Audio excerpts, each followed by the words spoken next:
Environment. We can't imagine life without an environment. Saving an environment means saving a life. Good morning to everyone present here.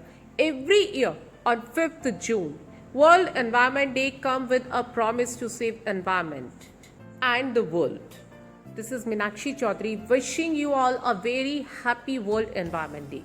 Dear friends, we have somewhere forgotten that earth is not our personal property and already have done enough damage to the environment. Earth needs protection and together we can protect it.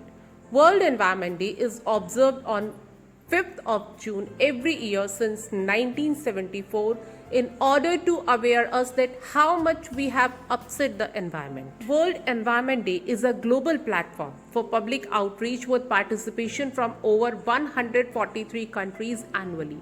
Each year, the United Nations Environment Program chooses a particular issue to focus on.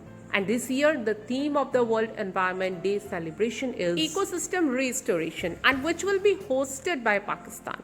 Dear friends, this is our moment and we cannot turn back. This is the time when we need to stop polluting of our nature and environment on the name of development.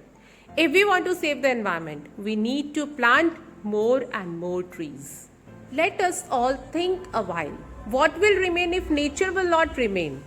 Let us all stop harming nature. Let us start with planting a sapling today and join our hands to bring a positive change to make our planet Earth a much healthier, greener and happier place to live. Thank you.